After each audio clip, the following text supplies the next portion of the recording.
Hello everyone. Hope everybody's having an incredible day, getting ready for the day or getting ready to go to sleep. Two different breaths for that. But today the subject or the topic is panic attacks. So what are they? They're our story. Our story is what creates our experiences in this life. So let's just do a few arm movements while we're explaining this, just nice and slow. I'm going to slow everything down. When, and I can't say most people, but people who have panic attacks are usually put in a situation where they feel like they're out of control. And this wave of fear comes over them. Or it could be something traumatic that happened in their past. And it keeps coming up because I don't want to have a panic attack. I don't want this to happen again. It's like a defense mechanism, and it's shocking your electrical system, and it's affecting your breath. And it's okay to feel a panic attack. We tend to run from them because we think they're bad or that they're going to kill us. And when people who have panic attacks, how many have you had and are you still alive? You know, it's not something that, any emotion that's in the body that's causing a limitation or a dis-ease, and panic attack is right at the top. Every emotion that we have that causes that limitation is in our story. So as we change the words of our story, we realize any emotion that comes up, we have to move into it, analyze it, feel it, and release it through our breath. And we're going to do that into the nose and out through the mouth. We did that yesterday. Everything in life is connected to your breath. Whatever it was that happened to you, the story is keeping it alive and it's affecting your now. There is no future. There is no past. We keep dragging it into the future. Not now. Not another panic attack. You can feel your breath changing. You can, if it doesn't come on like sometimes it does, it comes on like that and you're in it.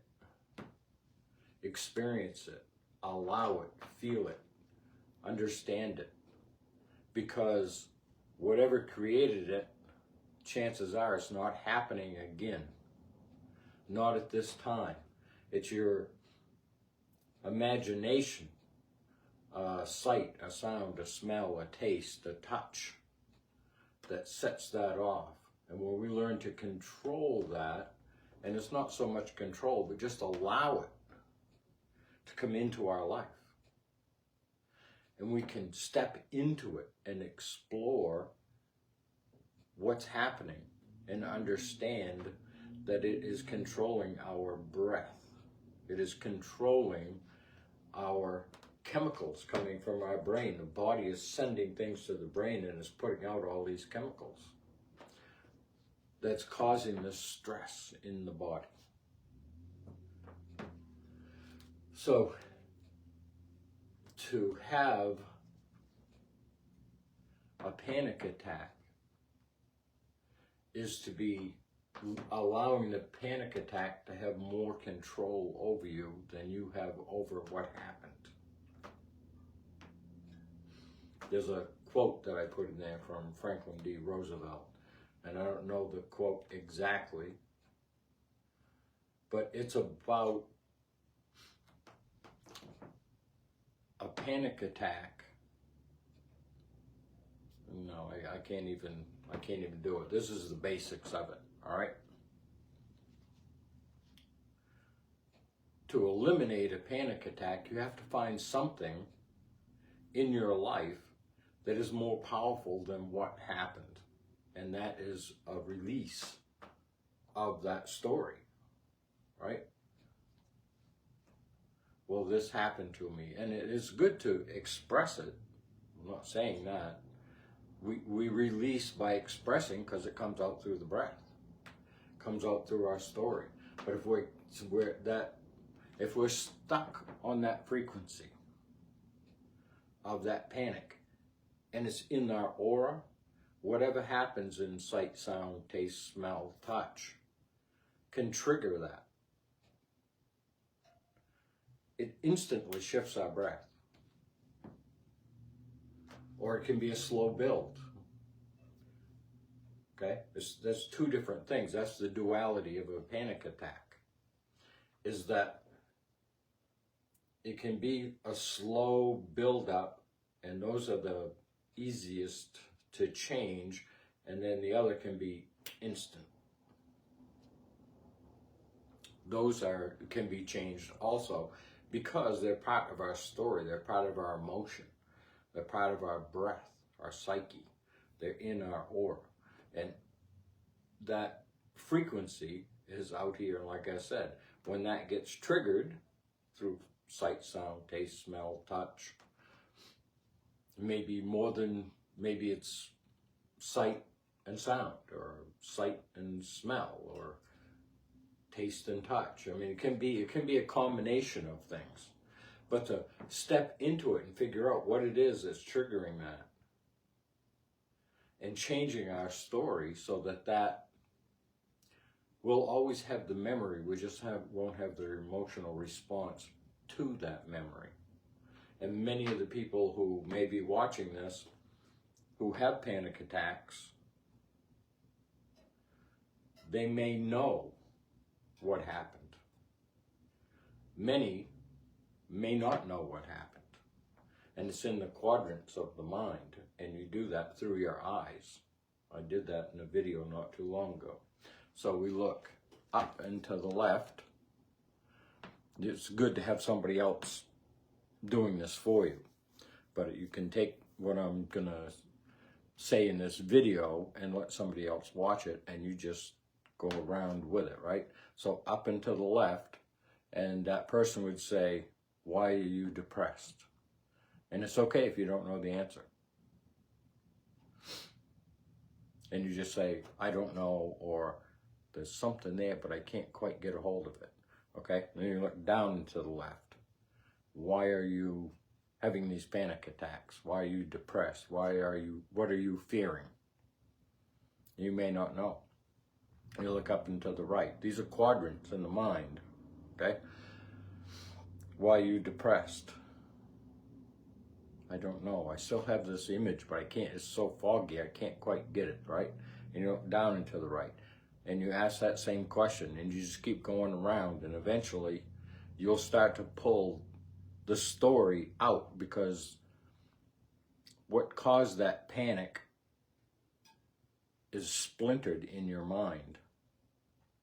So as you look and you ask these questions, right? It's up, down, up, down, up, down. The answer will come to you. And then once you know that, if you don't already know, but once you know that, then you can step into it and address it. Because that person, that thing, that situation might have happened when you were too young to defend yourself. So it came in through the breath, and you're in this panic mode. And this goes for like depression, anxiety. You can't put them all in the same category, but they basically overlap each other. And it's a good idea to take control of that story and change it. Yes, I'm afraid this will happen again, but I'm becoming stronger than the memory. Yes, this happened, but now I am gaining control over it, or I am in control over it. I don't have to wait any longer. I'm strong enough to stand into it and feel that anxiety, to feel a change in that breath, to feel my wobbly legs, my shaking hands, my knees that are jumping up and down. That's where fright lives, right? And panic attacks are frightening. I mean, let's face it. So we have the power to change that story. We have the power to change that breath, to build different chemicals up here. And the greatest pharmacy in the world is right here. And when it's done, let's go to the pharmacy, right? So the body is constantly communicating with the mind, and the mind is creating chemicals to flood the body. And it's that quick.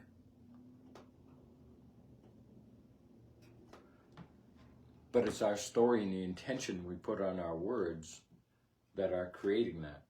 When we say, oh my God, I don't want a panic attack. I don't want to feel that. I don't want this. I don't want that, right? We're actually bringing it on because we're talking about it and we're fearing it. Where if the story now goes that we are stronger, we understand why, and we accept why, and it's time for me to move on in my story. I feel it, and I understand it, and it no longer has power over me. And it can have power over you even as you're saying this. But as you're building this new neurological pathway to connect in your mind, okay, it's starting to produce less panic chemicals, and it's starting to produce chemicals that will help you calm down, that will help you step out of that memory, that frequency, okay? Because you're stuck in that frequency and you're calling it into action, into vibration, and it goes right into the body. And it goes in through your words because they're quantum energy. So let's do some, we're going to do some breath work, all right? And we're going to do some very slow breath work. Because rapid breath can bring on that anxiety, that panic that we all, well, not everybody, but that they fear because it's controlling their life. So they're out of control while it's controlling it. Well, in duality, we can flip that over so that you're in control, and what happened over here is no longer being triggered because of your story and the intention in those words and the chemicals that the brain is going to produce through your story. Because that's what's happening every day. The brain is creating chemicals that are flooding the body simply by the story we tell, or the experiences we have, whether that's laughter or joy or peace or harmony or love, or, I mean, you name it, right? These are high oxygen states. Panic is a low oxygen state. So the breath gets shallow and rapid, and it doesn't have time to saturate the body with oxygen. So this is what we're going to be doing in this video, is we're going to slow that breath down. And it's going to be in through the nose and out through the mouth. And this is box breathing. So when, like special forces, they're going into a situation where they need to be clear in their mind because they're going to be in a confrontation and life could be lost, they do box breathing. And we'll do breathe in through the nose for 4, hold for 4, exhale for 4, breathe in for 4, and we're just going a box right around. So it's inhale through the nose for 4, hold for 4, 1, 2, 3, 4, exhale for 4.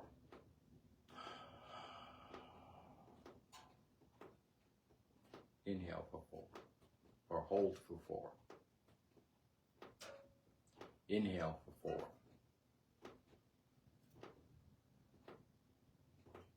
Hold for 4. Exhale for 4. Hold for 4. Inhale for 4. Now we're going to start slowing that down, right? So we're going to start again. Inhale for 4. Then you try not to have, when you breathe in through your nose, you can feel it going in. Try to breathe in so slow that you can't feel it. And this is difficult to do for a lot of people. I struggle with it myself, so it's good that we're doing this. All right, so in through the nose for 4.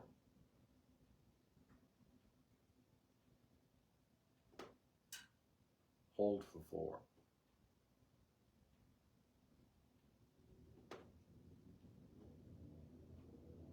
Exhale for 4.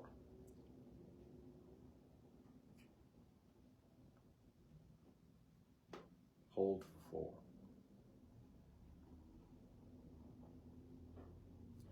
Inhale for 4.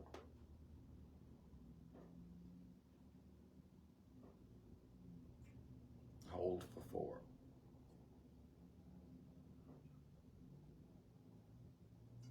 Exhale for 4.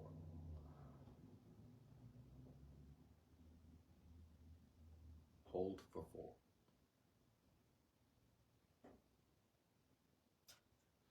Inhale for 4.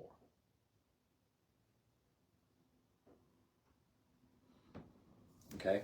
And feel your body relax. Give it permission to relax. And hopefully you'll change your story from, yes, I've been afraid of what's happening to me, been happening to me ever since it first started. It might be a whole life. Okay? It might be 2 years, it might be 2 weeks, 2 months, whatever. Right? So feel your breath as it shifts. Okay? Because it's going to be rapid and it's going to be shallow. Right? And that's why a lot of times they have you hold a bag, right? Because you're putting carbon dioxide and oxygen, they're going back and forth, and you're breathing that in and out through that bag. Well, you can do that yourself. You're creating nitric oxide coming through the nasal passage. There's all kinds of things in your nose that will prepare the breath for the lungs, and it will drop the diaphragm better than a mouth breath. Okay? And that's easy to figure out. You just breathe through your nose, a belly breath. You can feel that drop. And then you exhale. Now breathe in through your mouth. And it's harder to feel that drop. It does drop, right? But when you're rapid breathing, it's just doing this. It's not dropping the way it's supposed to. So that's a really important thing to remember is there are erectile cells in the nose. Okay? So every half hour, give or take, but usually half hour or longer, one side of your nose will open and the other side will close naturally. And then in a half an hour, maybe a little more, this side will open and this side will close. And it's constantly going back and forth like that 24 hours a day. But it's usually 30 minutes, it could be up to 3 hours that it might take for one side to close. It depends on how the oxygen is going in, how the body is using it, to how it's going to regulate that. Because it's self-regulating. The body is self-regulating. But the whole lymphatic system, which is the bathroom of the body, is manual. And that's what we're not being taught. That's what we're not being told. All right? And if the bathroom, your bathroom in your house, your toilet gets plugged, and you keep using the toilet, where does it go? It backs up in the house. Same thing is true with our body. Our lymph nodes are like toilets. And when they get full and they can't move anymore because they're stagnant, it starts backing up in the house. right? And it can be one side or the other. It's not like both sides. It can be both sides, but this is why you can have a life-threatening disease on one side of your body and not the other side. When you have a stroke, it's one side, not the other side. I have had somebody, and I'm still trying to process this, is this side of your brain runs this side of your body. So if you have a stroke, it does involve your brain on this side, but we only see it here. So we have to figure that out, and I had not really processed that until that person said that. So I'm still processing that, because what we see is that one side of the body, and that's what's being affected, and it's electrical, which is kidneys and adrenals. The kidneys are the pressure in the body, your blood pressure actually, and the adrenals are the top number, kidneys are the bottom.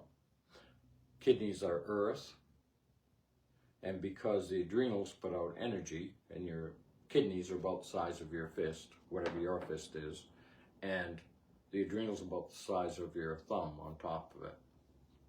That's quantum, because it's producing energy. The body's not really complicated. It's a factory. And when it's out of balance, when it's out of whack, there is dis-ease in the body, trapped in there.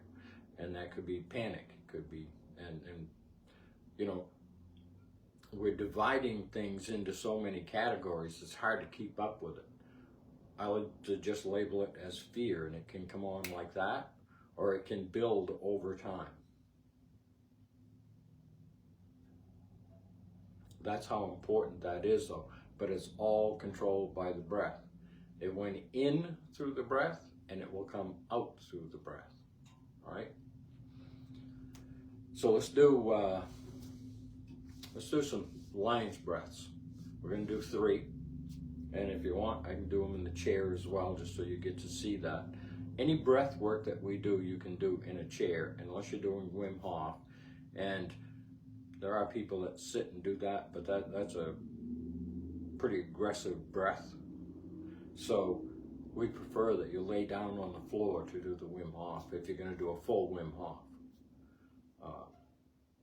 3 rounds of 30 breaths in and out through the mouth, as fast as you can go and as deep as you can go.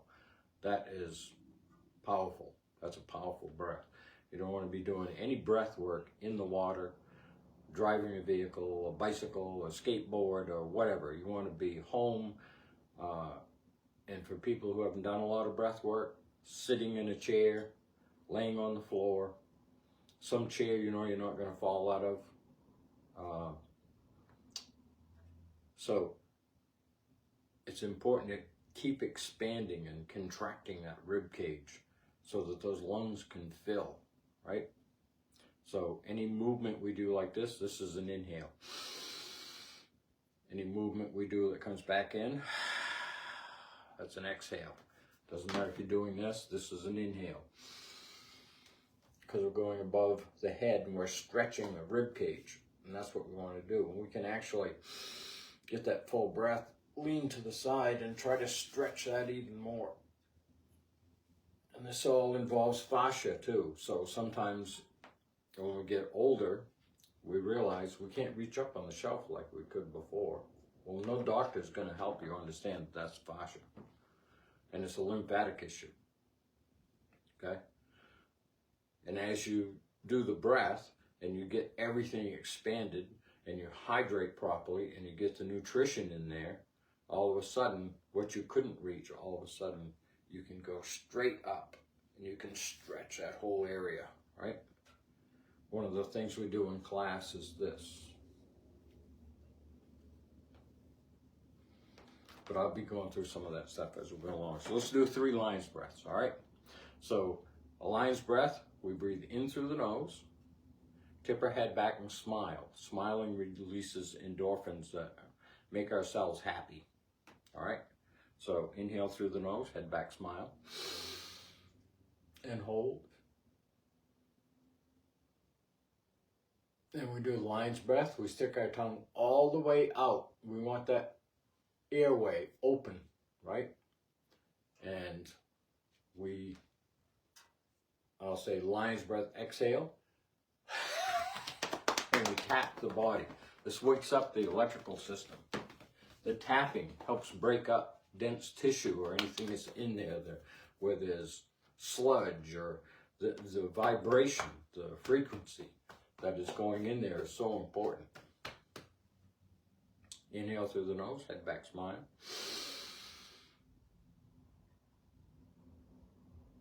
Lion's breath, exhale.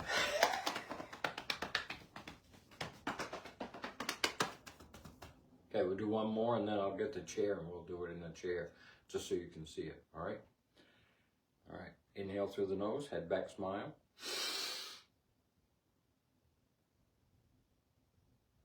Lion's breath, exhale.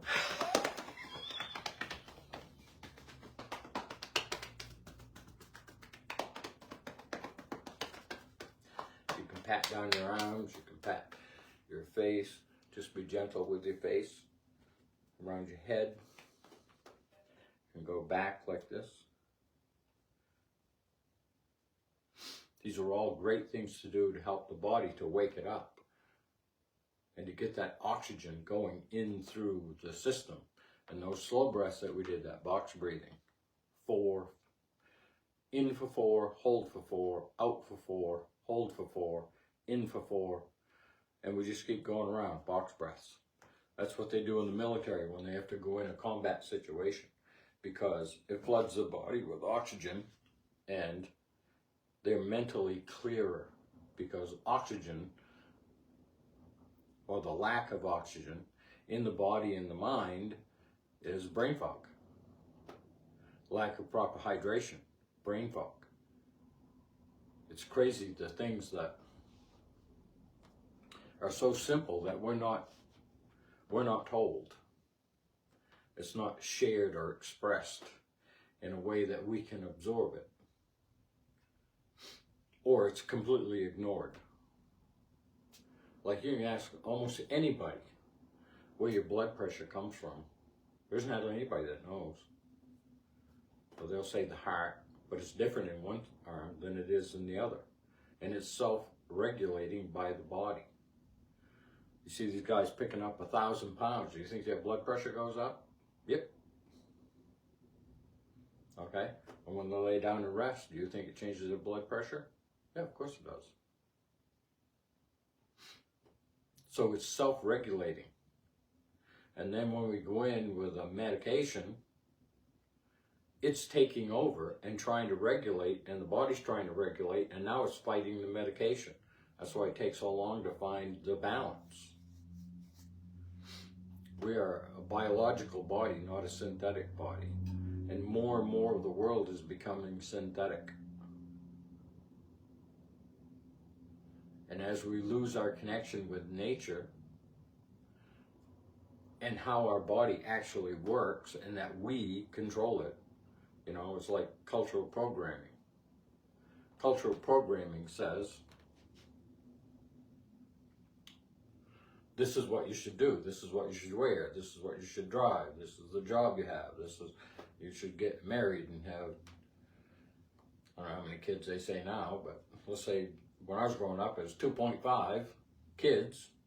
I don't know how they got to 0.5, but and a dog and a cat and a house and a mortgage and all this stuff, because that's the matrix. They've taken us out of nature and they've domesticated us. And a lot of our health issues come from not eliminating our bowels and bladder because we're sitting in meetings or we're driving the car and we don't have a place to pull over to go.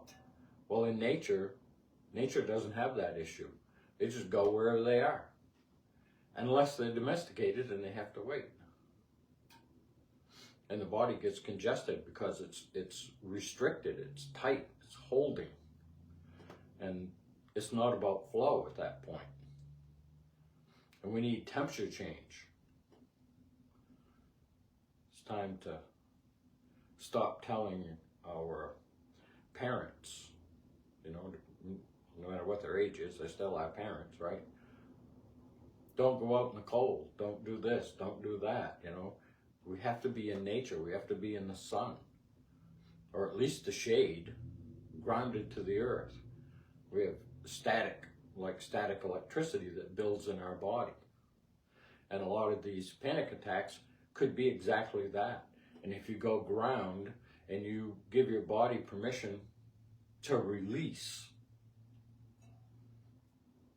whatever is going on in the body, the earth will take it. It'll pull it out of your body. It's going to pull out a lot of stuff anyway, just grounding. And as far as EMFs go, electromagnetic frequencies, they're tapping on our body. Even as I'm standing here, we can't feel it and we can't see it, hear it, taste it, or touch it. But it's pulsating billions of times a second. When you ground yourself, get a grounding mat, put it in front of your computer, the energy, just like your house, it gets hit by lightning, it goes over the house and into the ground without going inside. Well, it's the same thing. When we're grounded, the EMFs, we have a force field around us that it can't get past, and it goes right out and it goes right into the earth. And we live a lot calmer life. This is why so many people love to garden. And what are they taking away from us? Trying to anyway. The garden. And during the 3-year period, they locked everybody in their house. Unless you did what they said, then you couldn't go outside. So you're missing sunlight, fresh air, grounding to the earth. Watching television, your breath shifted because they want you in fear. Because you can't control somebody that's not in fear.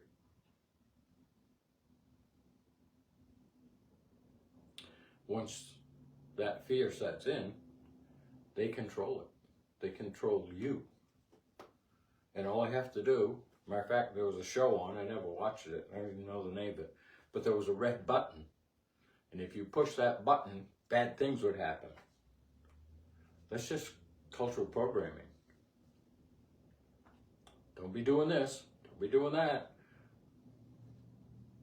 You'll be in trouble. Be the observer. Step into your life. Step into your fear and breathe your way through it and release it. You are an infinite being in an infinite universe with infinite potential in a world of abundance. And from when we were this high, we've been taught self-doubt, fear, and scarcity.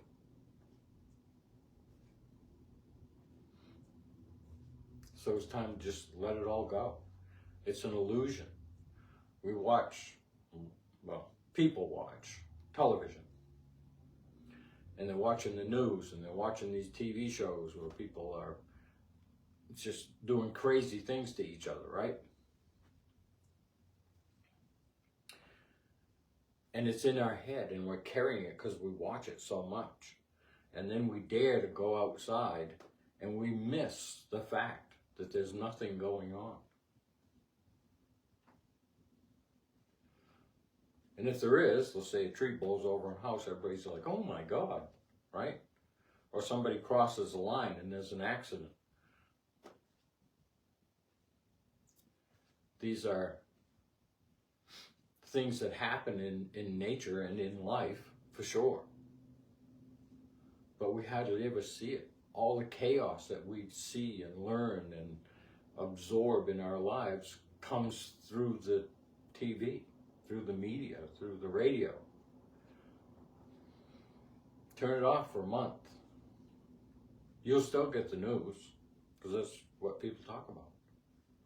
And listen to their words and the intention they're putting on their words. Because we have no idea if that actually happened or not, because it's usually off someplace in another world or in another part of the world.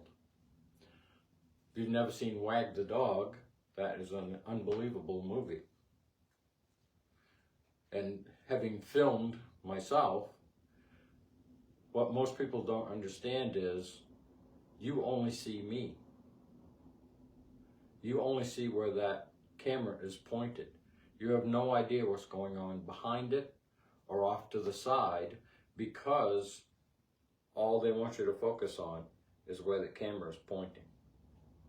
But there's people over there rewriting scripts, sound people, all this stuff to pull this together to make it as realistic as possible. And they have it down now. A lot of people think I'm crazy and weird and whatever. I don't care, because I don't care what people think about me or what I do. I help people. That's my purpose of being here. It's taken me a long time to figure that out.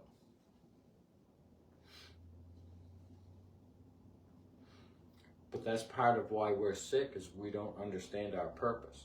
I believe the first half of our life, because I see it all the time, the first half of our life is struggling, and the second half is trying to figure out why we struggled. Why we have panic attacks. Because we don't want to step into it because it's so fearful. And that's the way out, is to step into it. Really understand it, to feel it, to feel the rapid breath and know that you can control it. It may take you a while, but you can control it. And you can control it through your story. Every day I get stronger. Every day I have less things to fear. Every day my mind gets clearer. My breath gets deeper and stronger in my body. I can feel my breath going in my body, and I can feel it coming back out. This turns on the parasympathetic. Panic attacks are the sympathetic, fight or flight. That's why it's so important to understand your breath and learn that this is mechanical. And we are in control of it. Not your doctor, not the Matrix, no one, but you. But if something happened to you and you didn't know how to defend yourself, yeah, things like that can happen. And it's regaining control.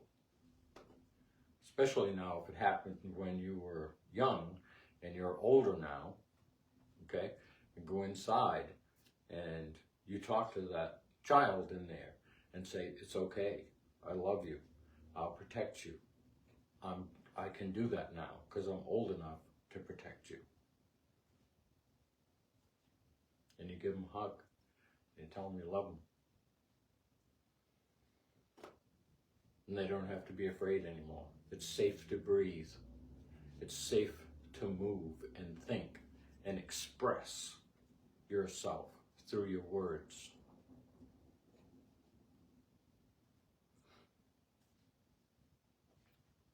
All right, so I want to show you this exercise. This one we do in class. We fold our arms and we bend over like this. So I'll turn sideways like this. And we inhale through the nose and we arch our back and we pull our arms up like this.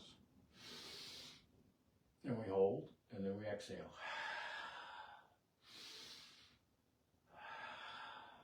All right, so those that are ready, here we go. We'll do 5.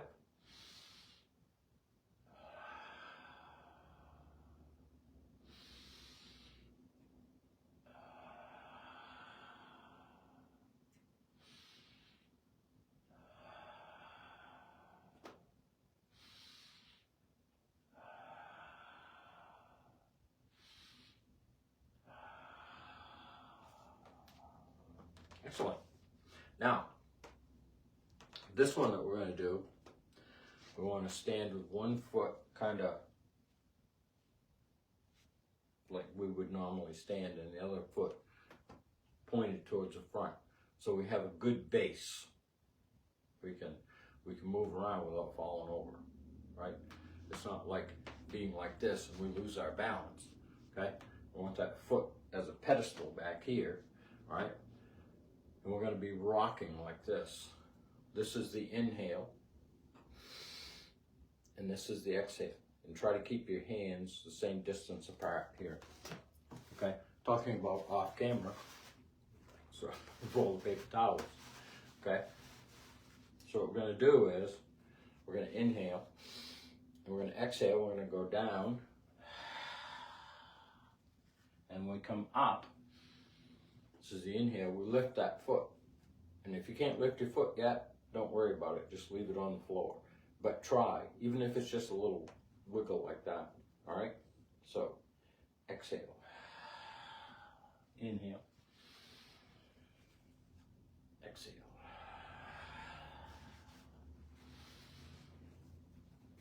Exhale. Inhale. Exhale. We'll do one more. Inhale. Exhale. And then we come up and we just switch stances. So this foot is pointed forward and this one is sideways for the pedestal, for the balance, right? So go up here, this is an inhale. Exhale. Inhale. Exhale. Inhale. Exhale. Inhale. Exhale. And if you don't have anything to put between your hands, just do the best you can, okay? So kind of hold them like this and exhale. Inhale. Exhale. But if you have something, a foot wide or something like that, then that's the best way to do it, because we're looking for stability within the body as the movement comes around and the foot comes up, right? So, another thing to do is to just tap on your hips and get that moving, get that blood and that lymph moving.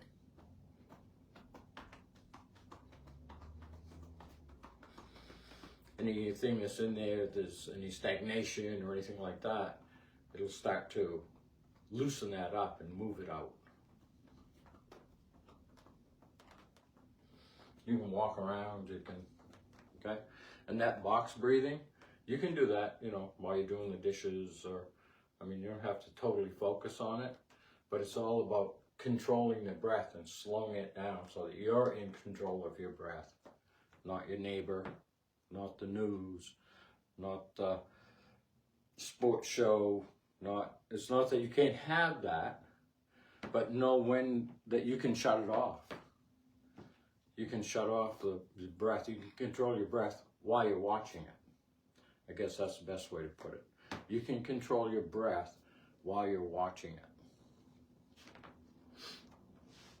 So let's see, what we're going to do now. Let's do, put your hand on your shoulder if you can. And put the other hand like here. And we twist. And we look back this way. So this is the inhale through the nose. And the exhale is through the mouth. Now we inhale and exhale. Inhale, exhale. Inhale, exhale. And you always do both sides.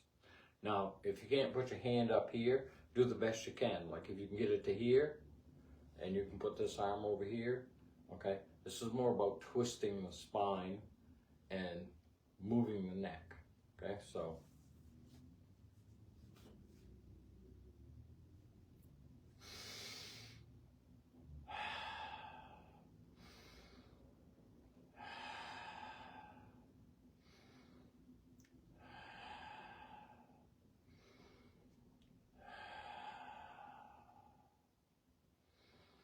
and make that last one a nice long exhale.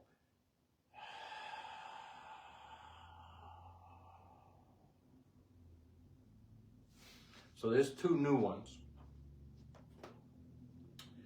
I might have done that one this one before. But if you're just watching this for the first time, this is great for the back, for the spine. The spine moves in 8 different directions, all right? Side to side, this is a great exercise. Try to hold your hips in one spot and just move your spine, all right? You can tip your head to the side. Just be gentle, okay? So the spine moves side to side. It moves front and back. That's the inhale, this is the exhale.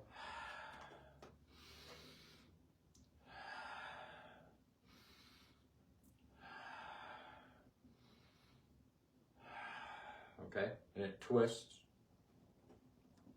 It's important to keep these moving, to keep ourselves loose and flexible. You're as young as your spine is flexible.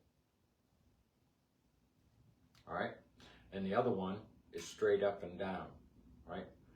So the only way to really do that is to stand up, either hang on to something and hang, or just pick your head up and try to touch your head to the ceiling.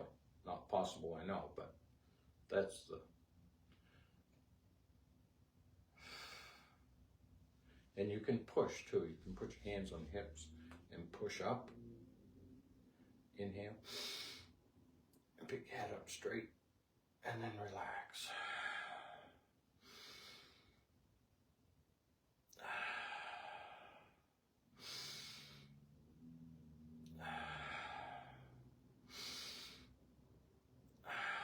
So you're going to hear a lot of things about panic attacks, but they're in your story. And if you become an observer in your life, so you're thinking, you're experiencing, and you're taking control of what happened, within a very short time, you will be in control of what used to cause your panic attacks. And once that happens, you will be free of your panic attacks. With every breath I take, deep breath, that anxiety, that panic attack gets further away. It doesn't control me anymore. I can feel it coming on, and I have stepped into it so many times that I understand what it's doing in my body. And yet I'm still alive, I'm still here, because a lot of people think, you know, they may be having a heart attack or whatever it is, right, that's causing that panic attack. If you're explaining that, you are creating it, because we are the creators of all that is. And people come in and out of our lives all the time.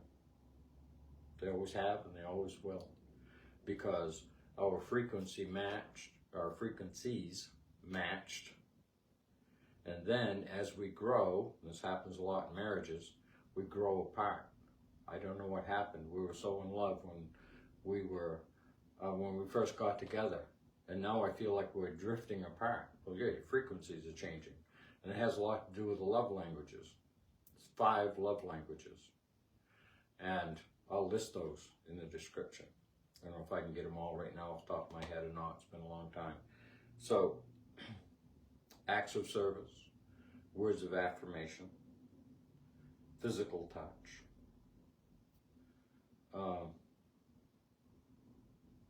gift giving. I can't remember the 5th one right now, but I'll list that. And you are a combination of all of those.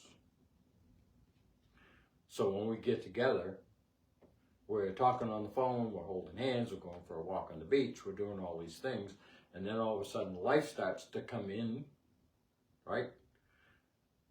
And those, you're not all 5 of those. We have 1, 2, maybe 3 that are dominant. There is usually 1 that is very dominant, and then around 2 or 3 to the side. But when you first get together, you're covering everything. But as we are together longer and longer, the dominant one might not be being filled anymore. Let's say that you're a gift giver and they don't like gifts. So when you first got together, you were bringing gifts and, oh, thank you, and all this, right?